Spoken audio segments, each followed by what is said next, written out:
Il n'y aura jamais la fin. La vie, c'est une série de luttes.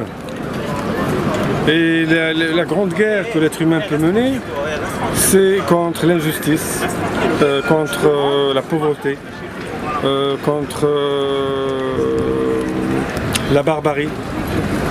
Et le vrai message qu'il faut porter, c'est le message de la paix, le message de l'éducation, le message de l'espoir. Il faut que la jeunesse retrouve de l'espoir, retrouve le chemin du travail, de l'école, de la prospérité et ce qu'on appelle en anglais des positive thinking. Et on ne peut pas résoudre par la sécurité tous les problèmes de l'humanité.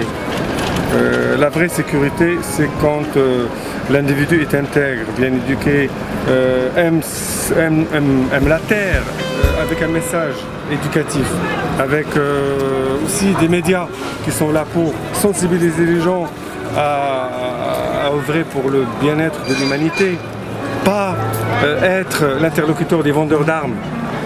Parce que les médias aussi, ils profitent de ce genre de situation, même les politiques profitent de ce genre de situation pour se faire réélire. Mais c'est pas bon, c'est pas bon. Il faut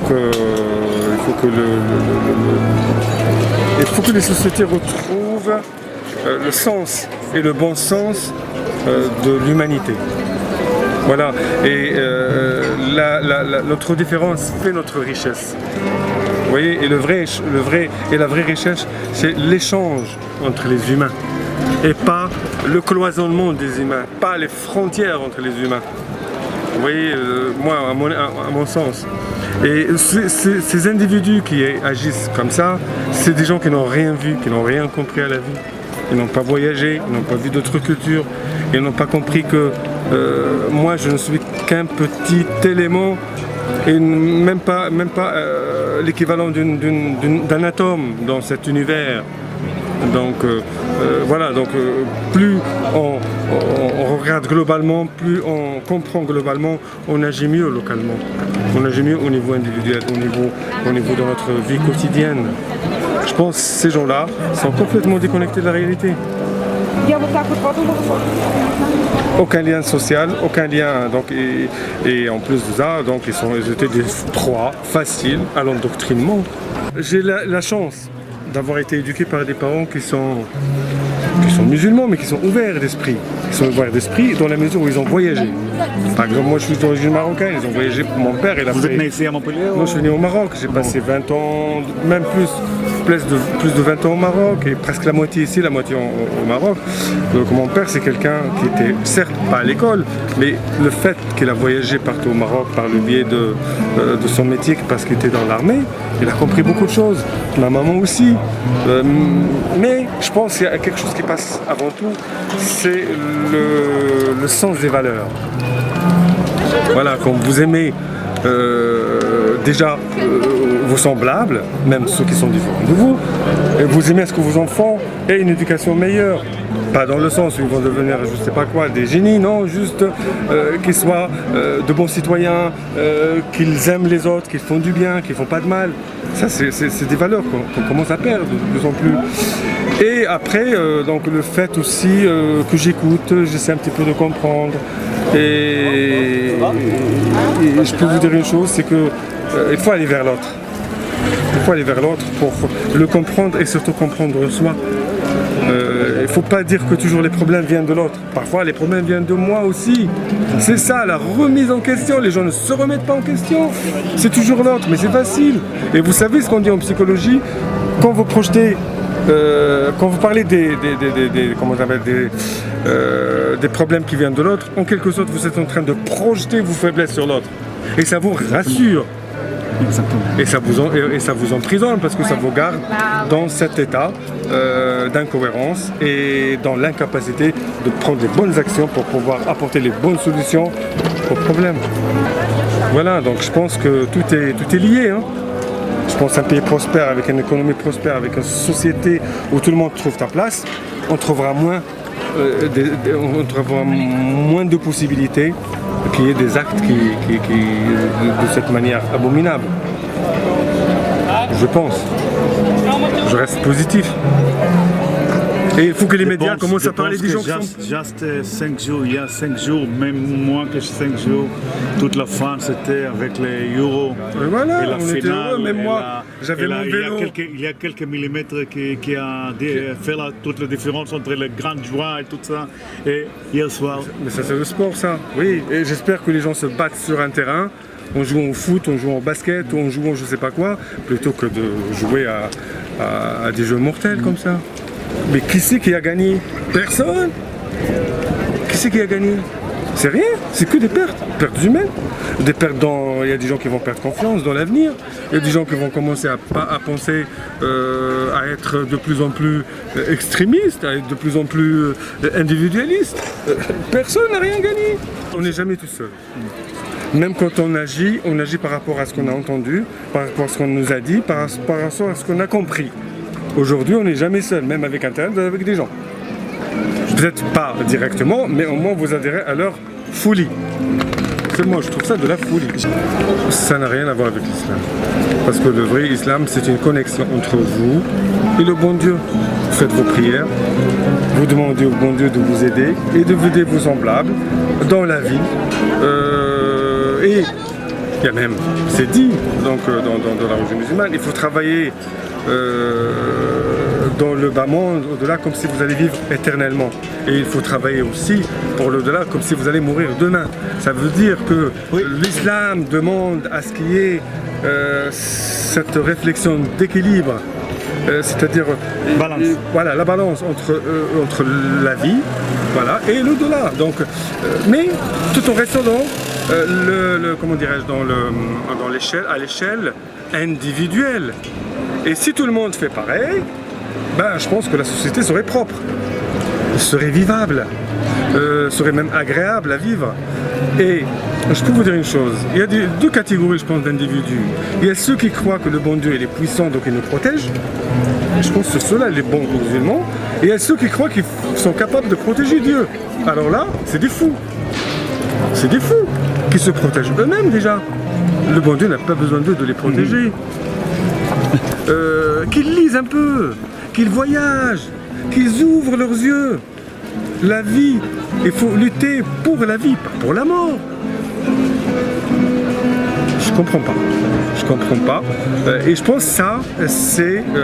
je ne veux pas l'insulter ou dire des mots déplacés, mais je pense que c'est un grand problème de civisme, d'éducation, d'ouverture d'esprit, de voyage et de curiosité pour comprendre ce qu'est l'autre. Même dans l'islam, quand vous rencontrez quelqu'un qui n'adhère pas à votre religion, il faut le respecter. Il faut le respecter. Chacun a ses croyances, chacun a sa religion. Le problème israélien ou le problème palestinien-israélien ou... moi ils disent arabo-juif, moi je dirais arabo-musulman. Plus, parce que quand on parle de juif, c'est par rapport à la religion, musulman, c'est par rapport à la religion. Sinon, on parlerait d'Israël et de Palestine, pays contre pays, religion contre religion. C'est vrai que le problème du Moyen-Orient a fait beaucoup de tort aux relations entre les différentes religions, chrétiennes, musulmanes et juives. C'est-à-dire que moi, je suis pour la paix. Que les Palestiniens vivent en paix, que les Israéliens vivent en paix, que les gens de confession... Israël, c'est un minuscule pays par rapport à la religion peut-être juive qui a plus de 3000 ans d'existence, presque plus de 2000 ans. Ça serait vraiment faire abstraction de tout le passé et de toute l'histoire des hommes et des femmes de confession juive qui ont vécu dans le monde entier, y compris par exemple dans mon pays d'origine qui est le Maroc. Ils ont vécu en paix pendant 2000 ans, ils ont toute une histoire. Et personne n'avait compris pourquoi ils étaient partis du jour au lendemain en Israël. Et même il y en a beaucoup qui ont été, je dirais, surpris le fait de payer d'un pays en guerre, en paix et partir là-bas dans un pays en guerre. Et ils n'avaient rien compris. Et il y en a même, j'ai rencontré des fois des Israéliens à Marrakech il y a un mois. Ils m'ont dit, ils ont embobiné, ils ont endoctriné nos parents pour partir là-bas parce que on était chez nous, on était bien. Mais moi que ce soit, de toute façon, je pense que les valeurs universelles ne se limitent pas à un musulman, à un juif ou à un chrétien. C'est des valeurs universelles. Quand on opte pour la paix, on donne une chance à l'humanité de vivre et de se développer. Quand on opte pour la guerre, pour la haine, pour l'occupation, pour l'isolement, je pense qu'on ne peut pas aller loin. Il y a ce qu'on appelle action-réaction. Si vous optez pour la paix, si vous êtes quelqu'un qui comprend que le problème peut-être vient des autres, mais aussi vous, eh ben vous donnez une chance de trouver des solutions, vous donnez une chance d'être ce qu'on appelle un artisan de paix. Je pense que c'est une attitude. Soit je suis pour la paix, soit je suis pas pour la paix. Je n'aurai pas la guerre ou autre chose, mais voilà. Donc, et être paisible, ça ne veut pas dire de circonstances, mais c'est une attitude, une philosophie de vie. Moi j'ai des enfants, j'aimerais bien que mes enfants vivent dans un monde, mais pas un pays, un monde de paix, qu'ils aient un passeport international, et qu'ils partent où ils veulent, qu'ils vivent où ils veulent, et ils adhèrent à la philosophie qu'ils veulent. J'aimerais bien. Ça serait formidable. C'est mon travail et c'est un travail de communication. Je transporte les gens d'un endroit à un autre, j'avais une taxi. Je leur fais visiter ma ville que j'aime bien. La France est un très beau pays. Hein. Elle est très, très variée, très riche, il a beaucoup d'histoire. Et beaucoup de personnes de différentes origines, de différentes confessions y vivent depuis l'existence de ce beau pays. Et la France est diverse et universelle. Sans ça, la France ne serait pas la France. Moi, c'est un message de paix que j'annonce. Hein. Je suis pour les gens qui œuvrent pour l'humanité. Voilà, donc moi je pense un scientifique qui trouve un vaccin pour lutter contre une maladie est 10 fois mieux qu'un scientifique qui trouve une bombe pour détruire un pays. Là, vous avez une belle ville de Montpellier. Là, on est sur la place de la Comédie. C'est une ville qui a au moins 1000 ans d'histoire et elle est connue depuis son existence et elle a rayonné par rapport à la faculté de médecine qui a presque 1000 ans d'histoire. Et je peux vous dire un scoop en parlant de la paix. Le rayonnement de cette université ou cette faculté de médecine, elle était au XIIe, XIIIe siècle où il y avait des médecins juifs, chrétiens et musulmans qui donnaient leurs cours, qui professaient dans cette université. Vous avez vu, le mélange fait la richesse. La diversité, c'est l'humanité. Et en quelque sorte, en réalité, il n'y a pas de diversité, on est tous des humains. Voilà, beaux musiciens. C'est pour ça qu'on appelle cette place la Comédie, parce que tout se passe ici à Montpellier. Si on veut manifester, c'est ici. Si on veut jouer, c'est là. Si on veut se donner, la majorité des gens se donnent rendez-vous ici, à cette fontaine des Trois Grâces. Voilà, donc Montpellier vous souhaite la bienvenue. D'où vous venez, vous êtes ici chez vous. Mais c'est un message de paix, de sérénité. Il faut qu'on cesse de nous endoctriner, de nous mettre les uns contre les autres. Ça ne mène à rien. C'est tout. Voilà, donc j'espère que... Et tout un chacun est là, un rôle à jouer dans cet univers, dans notre monde. Moi je ne parlais pas tout simplement d'une ville ou d'un pays dans le monde. Chacun a un rôle à jouer. Ne serait-ce que de donner une bonne éducation à ses enfants. De ne pas être une mère ou un père, comment dirais-je, défaitiste, qui démissionne. Au contraire, quand on a des enfants, on a un rôle à jouer. On a une mission primordiale, c'est d'inculquer à ses enfants, filles ou garçons, les bonnes valeurs, le respect, le civisme, pour que l'humanité puisse quand même faire un bond en avant vers l'humanité, vers plus de gentillesse, vers plus de collaboration, vers plus d'échanges. Voilà. Amen. On dit Amen. Amen. Vous connaissez ce thème? Amen. Amen. Que mes souhaits soient exaucés. Voilà. Cher ami, c'était... Michael, ravi de vous connaître. Hein? Non, j'ai l'impression que ce n'est pas notre dernier rendez-vous. Ça sera avec plaisir. Pardon pour dire, oui, mais ça... Avec plaisir. Moi, c'est... Et pourquoi j'aime mon travail? Parce que c'est un travail de communication. De la paix soit sur nous tous.